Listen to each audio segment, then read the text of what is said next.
ಶ್ರೀ ಗುರುಭ್ಯೋ ನಮಃ ಓಂ ಪೂಜ್ಯಾಯ ರಾಘವೇಂದ್ರಾಯ ಸತ್ಯಧರ್ಮರತಾಯ ಚ ಭಜತಾಂ ಕಲ್ಪವೃಕ್ಷಾಯ ನಮತಾಂ ಕಾಮಧೇನವೇ.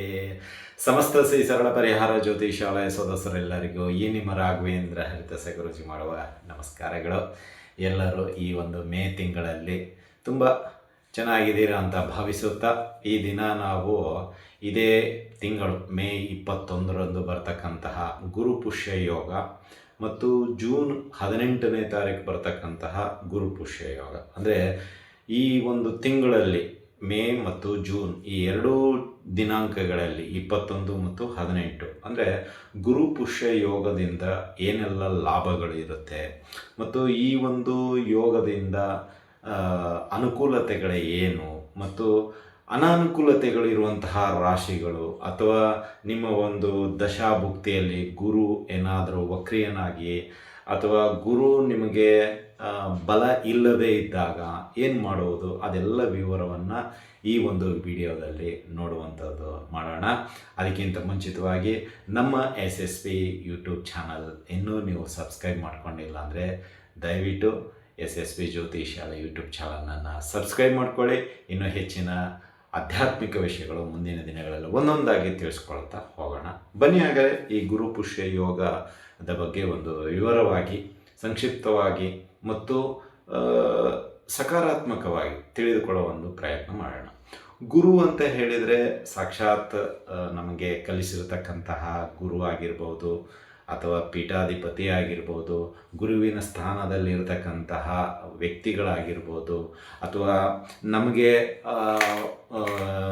ದಿನನಿತ್ಯದ ಕಾರ್ಯಚಟುವಟಿಕೆಗಳಿಗೆ ಮಾರ್ಗದರ್ಶನ ಮಾಡುವಂಥವರಾಗಿರ್ಬೋದು, ಇವ್ರನ್ನೆಲ್ಲ ನಾವು ಗುರು ಅಂತ ಕರೆಯಲಾಗುತ್ತೆ. ಅದರಲ್ಲೂ ಪೀಠಾಧಿಪತಿಯಲ್ಲಿರ್ತಕ್ಕಂಥವರಿಗೆ ಈ ಒಂದು ಗುರು ಅನ್ನೋ ಒಂದು ಪದ ಇದೆಯಲ್ಲ, ಅದು ತುಂಬ ಅನುಕೂಲಕರವಾಗಿರುವಂಥದ್ದು ಅಂತಲೇ ಹೇಳ್ಬೋದು. ಆ ಗುರು ಅನ್ನೋ ಒಂದು ತಾಯಿಯ ಸ್ವರೂಪಿ ಅಂತ ಹೇಳಿದ್ರೂ ತಪ್ಪಾಗೋದಿಲ್ಲ. ಅಂದರೆ ಅಷ್ಟು ಪ್ರಾವೀಣ್ಯತೆಯನ್ನು ಹೊಂದಿರುವಂತಹ ಗುರು ಶಿಷ್ಯಂದರನ್ನು ವಿದ್ಯೆಗೆ ಪ್ರೇರೇಪಿಸ್ತಾರೆ, ಬುದ್ಧಿ ಹೇಳ್ತಾರೆ, ಎಲ್ಲವನ್ನು ಇದೆ. ಇನ್ನು ಗುರು ಅಂತ ಹೇಳಿದಾಗ ಗುರುವಾರ ದಿನ ಈ ಪುಷ್ಯ ನಕ್ಷತ್ರ ಬರೋದರಿಂದ ಅದನ್ನು ಗುರು ಪುಷ್ಯ ಯೋಗ ಅಂತ ಕರೆಯಲಾಗುತ್ತೆ. ಗುರು ಅಂದರೆ ಗುರು ಆಯಿತು. ಪುಷ್ಯ ಅಂತ ಹೇಳಿದರೆ ನಕ್ಷತ್ರಗಳು 27, ಆ ನಕ್ಷತ್ರಗಳಲ್ಲಿ 8ನೇ ನಕ್ಷತ್ರ ಆಗಿರತಕ್ಕಂಥದ್ದೇ ಈ ಪುಷ್ಯ ನಕ್ಷತ್ರ. ಈ ಪುಷ್ಯ ನಕ್ಷತ್ರ ಯಾವಾಗ ಗುರುವಾರ ದಿನ ಬರುತ್ತೆ ಆ ದಿನ ಗುರು ಪುಷ್ಯ ಯೋಗ ಅಂತ ಕರೆಯಲಾಗುತ್ತೆ. ಅಂದರೆ ಈ ಒಂದು ದಿನ ತುಂಬ ವಿಶೇಷತೆಯಿಂದ ಕೂಡಿರುತ್ತೆ. ಒಂದು ವೇಳೆ ಈಗ ಅಧಿಕ ಮಾಸ ಇಲ್ಲದೇ ಇದ್ದರೆ ಈ ಒಂದು ದಿನ ಅನೇಕ ಶುಭ ಕಾರ್ಯಗಳಿಗೆ, ಅಂದರೆ ಮದುವೆ, ಉಪನಯನ, ಗೃಹ ಪ್ರವೇಶ, ಅಕ್ಷರಾಭ್ಯಾಸ ಮುಂತಾದವುಗಳಿಗೆ, ವ್ಯಾಪಾರ, ವ್ಯಾವಹಾರಿಕವಾಗಿ, ವೈಯಕ್ತಿಕ ಏಳಿಗೆಗಾಗಿ ಯಜ್ಞ ಯಾಗಾದಿಗಳು ತುಂಬ ಅನುಕೂಲಕರವಾಗಿತ್ತು. ಆದರೆ ಈಗ ಅಧಿಕ ಮಾಸ ಇರೋದರಿಂದ ಆ ಶುಭ ಕಾರ್ಯಗಳು ನಡೆಯೋದಿಲ್ಲ. ಬಟ್ ಗುರುವಿನ ಮತ್ತು ಗುರುಗಳ ಆಶೀರ್ವಾದ ನೀವು ತೆಗೆದುಕೊಳ್ಬೋದು. ಜಾತಕದಲ್ಲಿ ಗುರು ಕನಿಷ್ಠನಾಗಿದ್ದರೆ, ಅಥವಾ ದಶಾಭುಕ್ತಿಯಲ್ಲಿ ಅಥವಾ ಭುಕ್ತಿಯಲ್ಲಿ ಗುರು ಕನಿಷ್ಠನಾಗಿದ್ದರೆ, ಈ ಒಂದು ಸಮಯದಲ್ಲಿ ಕೆಲವೊಂದು ದಾನ, ಧರ್ಮ, ಸ್ತೋತ್ರಾದಿಗಳನ್ನು ನೀವು ಪಠಣೆ ಮಾಡಿದ್ದೇ ಆದಲ್ಲಿ ನಿಮಗೆ ತುಂಬ ಅನುಕೂಲಕರವಾದ ದಿನಗಳು ಮುಂದಿನ ದಿನಗಳಲ್ಲಿ ಬರುವಂಥದ್ದಾಗುತ್ತೆ ಆ ಗುರುವಿನ ಆಶೀರ್ವಾದದಿಂದ ಅಂತಲೇ ಹೇಳ್ಬೋದು. ಅಂದರೆ ಇಲ್ಲಿ ಗುರು ಆಯಿತು ಪುಷ್ಯ, ಅಂದರೆ ಇಲ್ಲಿ 27 ನಕ್ಷತ್ರಗಳಲ್ಲಿ 8ನೇ ನಕ್ಷತ್ರ ಆಗಿರತಕ್ಕಂಥ ಈ ಪುಷ್ಯ ನಕ್ಷತ್ರದ ಅಧಿಪತಿ ಶನಿ. ಈ ನಕ್ಷತ್ರದ ಅಧಿದೇವತೆ ದುರ್ಗಾದೇವಿ ಮತ್ತು ಲಕ್ಷ್ಮೀದೇವಿ. ನೋಡಿ ಎಷ್ಟು ಇದೆ ಇಲ್ಲಿ. ದುರ್ಗಾದೇವಿ ದುಷ್ಟಶಕ್ತಿಗಳ ಸಂಹಾರ ಆಗುತ್ತೆ, ಲಕ್ಷ್ಮೀದೇವಿ ಅನೇಕ ರೀತಿಯ ಸಂಪತ್ತುಗಳನ್ನು ಕೊಡುವಂಥವಳಾಗ್ತಾಳೆ. ಅದೇ ರೀತಿ ಶನಿ ಅಧಿಪತಿ, ಅಂದರೆ ಇಲ್ಲಿ ಕಷ್ಟದಿಂದ ನಿಮ್ಮನ್ನು ಬಿಡುಗಡೆಗೊಳಿಸ್ತಾನೆ. ಅಂದರೆ ಇಲ್ಲಿ ಪುಷ್ಯ ನಕ್ಷತ್ರದ ಅಧಿಪತಿ ಶನಿ, ಪುಷ್ಯ ನಕ್ಷತ್ರದ ಅಧಿದೇವತೆ ದುರ್ಗಾದೇವಿ ಮತ್ತು ಲಕ್ಷ್ಮಿ. ಅಂದರೆ ಇಷ್ಟು ಈ ಪುಷ್ಯ ನಕ್ಷತ್ರಕ್ಕೆ, ಅಂದರೆ ನಕ್ಷತ್ರಗಳ ರಾಜ ಅಂತಲೂ ಕರಿಬೋದು. ಈಗ ಕಾಡಿನ ರಾಜ ಸಿಂಹ ಅಂತ ಕರಿತೀವಿ, ಹಾಗೆ 27 ನಕ್ಷತ್ರಗಳಲ್ಲಿ ಈ ಒಂದು ಪುಷ್ಯ ನಕ್ಷತ್ರ ತುಂಬ ಯೋಗ ಕೊಡುವಂತಹ ನಕ್ಷತ್ರ. ಅದಕ್ಕಾಗಿಯೇ ನಾವು ಇದನ್ನು ನಕ್ಷತ್ರಗಳ ರಾಜ ಅಂತಲೂ ಕೂಡ ನಾವು ಇಲ್ಲಿ ಕರಿಬಹುದು. ಅಂದರೆ ಇಲ್ಲಿ ಗುರು ಪುಷ್ಯ ಯೋಗ ಕಾಲ ಅಥವಾ ಈ ಯೋಗ ಕೂಡಿ ಬರೋದರಿಂದ ಏನೆಲ್ಲ ಲಾಭ ಅಂತ ಕೇಳೋದಾದರೆ, ಗುರು ಅಂದರೆ ಮೊದಲನೇದು ವಿದ್ಯೆ. ಸೊ ಅಂದರೆ ನೀವು ಏನಾದರೂ ಕಲಿಕೆಯಲ್ಲಿದ್ದರೆ ಅಥವಾ ಏನಾದರೂ ನೀವು ಬೋಧನೆ ಒಂದಿದ್ರೆ ಅಥವಾ ಜ್ಯೋತಿಷ್ಯ ಶಾಸ್ತ್ರ ಅಥವಾ ಕಾಲೇಜು ಸ್ಕೂಲು ಮತ್ತೊಂದು ಮುಗಿದೋ ಏನಾದರೂ ನೀವು ಕಲಿಕೆಯಲ್ಲಿದ್ದರೆ ಒಳ್ಳೆಯ ಯೋಗ ಸಿಗುವಂಥದ್ದಾಗುತ್ತೆ. ಎರಡನೇದು ಈ ಸಮಯದಲ್ಲಿ ಅಂದರೆ ಯಾರೆಲ್ಲ ಈ ಗುರು ಪುಷ್ಯ ಯೋಗದ ಒಂದು ಸಮಯದಲ್ಲಿ ಗುರುಗಳಿಗೆ ಯಥಾಭಕ್ತಿ ಯಥಾಶಕ್ತಿ ಏನು ನಿಮಗೆ ಅವರಿಗೆ ಮರ್ಯಾದೆ ಕೊಡಬೇಕೋ ಅದನ್ನು ಕೊಟ್ಟದ್ದೇ ಆದಲ್ಲಿ ಅದು ಕೂಡ ನಿಮಗೆ ಒಂದು ಯೋಗ ಕೂಡಿ ಬರುವಂಥದ್ದಾಗುತ್ತೆ ಅಂತಲೇ ಹೇಳ್ಬೋದು. ಇನ್ನು ಅದೇ ರೀತಿ ಈ ಒಂದು ಶುಭ ದಿನದಲ್ಲಿ ನೀವು ರಾಘವೇಂದ್ರ ಸ್ವಾಮಿ ಆಗಿರ್ಬೋದು, ದತ್ತಾತ್ರೇಯ ಆಗಿರ್ಬೋದು, ನಿಮ್ಮ ಮಠದ ಪೀಠಾಧಿಪತಿ ಆಗಿರ್ಬೋದು, ಅಥವಾ ನಿಮಗೆ ಕಲಿಸಿರತಕ್ಕಂತಹ ಗುರು ಆಗಿರ್ಬೋದು, ಅಥವಾ ಜ್ಯೋತಿಷ್ಯಗಾರರಾಗಿರ್ಬೋದು, ಅಥವಾ ನಿಮ್ಮ ಒಂದು ಬುದ್ಧಿ ಬಂದಾದ ಮೇಲೆ ನೀವು ಗುರು ಅಂತ ಕನ್ಸಿಡರ್ ಮಾಡಿರತಕ್ಕಂಥ ವ್ಯಕ್ತಿಗಾಗಿರ್ಬೋದು, ಆ ದಿನ ನಿಮ್ಮದೇ ಆದಂಥ ಒಂದು ಭಕ್ತಿಯ ಮಾರ್ಗದಲ್ಲಿ ಅವರನ್ನು ಸತ್ಕರಿಸಿ ಅವರ ಒಂದು ಆಶೀರ್ವಾದವನ್ನು ತೆಗೆದುಕೊಂಡದ್ದೇ ಆದಲ್ಲಿ ಈ ಗುರು ಪುಷ್ಯ ಯೋಗ ತುಂಬ ಕೂಡಿ ಬರುತ್ತೆ. ಇನ್ನು ಈ ಗುರು ಪುಷ್ಯ ಯೋಗದಿಂದ ಸಿಗತಕ್ಕಂತಹ ಲಾಭಗಳು ಅಂತ ನೋಡೋದಾದರೆ ವಿದ್ಯೆ ಚೆನ್ನಾಗಿ ಆಗಿ ಬರುತ್ತೆ, ಸಂಪತ್ತು ಕೂಡಿ ಬರುವಂಥದ್ದಾಗುತ್ತೆ, ವ್ಯವಹಾರಗಳಲ್ಲಿ ಇರ್ತಕ್ಕಂಥ ಅಡೆತಡೆಗಳು ದೂರವಾಗುತ್ತೆ, ಆರ್ಥಿಕ ಸಮಸ್ಯೆಗಳು ದೂರವಾಗುತ್ತೆ, ಮತ್ತು ಧಾರ್ಮಿಕ ಕಾರ್ಯ ಚಟುವಟಿಕೆಗಳಲ್ಲಿ ನೀವು ಪಾಲ್ಗೊಂಡಿದ್ದೇ ಆದಲ್ಲಿ ಇದು ಅಕ್ಷಯ ಆಗುತ್ತೆ. ಅಂದರೆ ದಿನದಿಂದ ದಿನಕ್ಕೆ ನಿಮಗೆ ಕಲಿಕೆ ಇನ್ನೂ ಜಾಸ್ತಿ ಕಲಿಬೇಕು ಅನ್ನೋ ಒಂದು ಹಂಬಲ ಅಂತೀವಲ್ಲ, ಇಂಟ್ರೆಸ್ಟ್, ಅದು ಜಾಸ್ತಿ ಮೂಡುವಂಥದ್ದಾಗತ್ತೆ. ಮತ್ತು ಈ ಒಂದು ದಿನದಲ್ಲಿ ಸ್ತೋತ್ರಾದಿಗಳನ್ನು ನೀವು ಪಠಣೆ ಮಾಡಿದ್ದೇ ಆದಲ್ಲಿ ಗುರುಗೆ ಸಂಬಂಧಪಟ್ಟಂಥದ್ದು.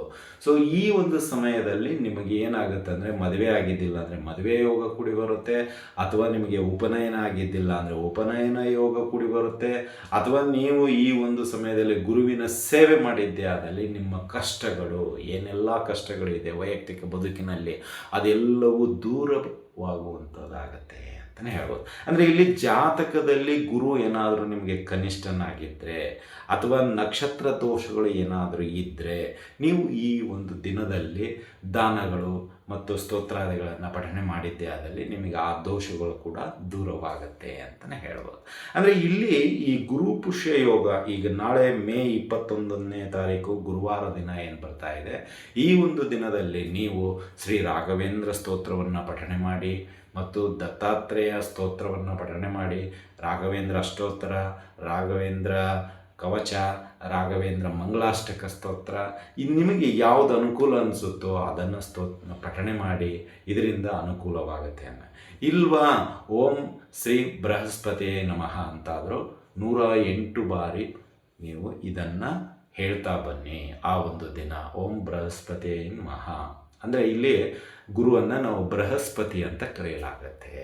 ಅಂದರೆ ಇಲ್ಲಿ ಬೃಹಸ್ಪತಿ ಎಷ್ಟು ನಾವು ಈ ಒಂದು ಗುರುವಾರ ದಿನ ಪಠಣೆ ಅಥವಾ ನಾವು ಅವರ ಜಪ ತಪಗಳನ್ನು ಮಾಡಿದ್ದೇ ಆದಲ್ಲಿ ಆ ಗುರುವಿನ ಕೃಪಕಟಾಕ್ಷ ನಿಮ್ಮ ಮೇಲೆ ಬೀಳುವಂಥದ್ದಾಗತ್ತೆ. ಅಂದರೆ ಗುರುವಿನ ಗುಲಾಮನಾಗುವ ತನಕ ದೊರೆಯದಣ್ಣ ಮುಕುತಿ ಅಂತ ದಾಸರೇ ಹೇಳಿದ್ದಾರೆ. ಅಂದರೆ ನಾವು ಗುರುವಿಗೆ ಎಷ್ಟು ಶರಣರಾಗ್ತಿರೋ ಅಷ್ಟು ನಮಗೆ ಯೋಗಗಳು ಕೂಡಿ ಬರುತ್ತೆ. ಜಾತಕದಲ್ಲಿ 108 ದೋಷಗಳಿರಲಿ, ಗುರು ಒಬ್ಬ ಇದ್ದರೆ ಸಾಕು ನಮಗೆ. ಅಂದರೆ ಇಲ್ಲಿ ಜಾತಕ ನಿಮಗೆ ಏನೇ ಶನಿ ದೋಷ, ಕುಜ ದೋಷ, ರಾಹು ದೋಷ, ಕೇತು ದೋಷ, ಏನು ದೋಷ ಇದ್ರೂ ಅಥವಾ ಪಿತೃದೋಷ ಇದ್ರೂ ಗುರುವಿನ ಒಂದು ಕೃಪಕಟಾಕ್ಷ ಅಥವಾ ಗುರುವಿನ ಒಂದು ಆಶೀರ್ವಾದ ಇದ್ದರೆ ಆ ಯಾವ ದೋಷಗಳು ನಿಮ್ಮ ಹತ್ತಿರಕ್ಕೂ ಬರೋದಿಲ್ಲ. ಅಂದರೆ ಅಷ್ಟು ಆ ಗುರು ನಿಮ್ಮನ್ನು ಕಾಪಾಡ್ತಾನೆ ಅಂತಲೇ ಹೇಳ್ಬೋದು. ಅದಕ್ಕಾಗಿಯೇ ದಾಸರು ಹೇಳಿದ್ದಾರೆ, ಗುರುವಿನ ಗುಲಾಮನಾಗುವ ತನಕ ದೊರೆಯದಣ್ಣ ಮುಕುತಿ.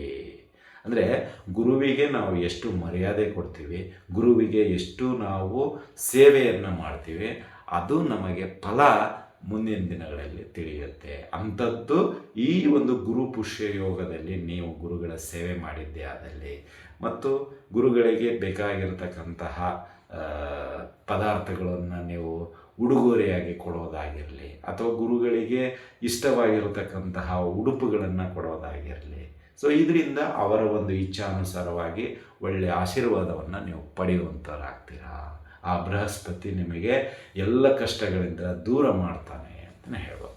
ಹಾಗಾದರೆ ಈಗ ಸ್ತೋತ್ರಗಳು ನೋಡಿದ್ದಾಯಿತು. ರಾಘವೇಂದ್ರ ಸ್ತೋತ್ರ ಆಗಿರ್ಬೋದು, ದತ್ತಾತ್ರೇಯ ಸ್ತೋತ್ರ ಆಗಿರ್ಬೋದು, ಅಷ್ಟೋತ್ರಗಳಾಗಿರ್ಬೋದು, ನಾವು ಹೇಳಿದ್ದೀವಲ್ಲ ಓಂ ಶ್ರೀ ಬೃಹಸ್ಪತಿಯೇ ನಮಃ ಅಂತ ಹೇಳೋದಂತರ ಆಗಿರ್ಬೋದು, ಅಥವಾ ಓಂ ಶ್ರೀ ರಾಘವೇಂದ್ರಾಯ ನಮಃ ಅಂತೇಳಿ 108 ಸತ ಹೇಳಿ ರಾಘವೇಂದ್ರ ಸ್ವಾಮಿ ಮಠಕ್ಕೆ ಹೋಗಿ ಪ್ರದಕ್ಷಿಣೆ ಹಾಕಿ ಬನ್ನಿ. ಅದೂ ಕೂಡ ನಿಮಗೆ ಯೋಗ ಕೂಡಿ ಬರುತ್ತೆ.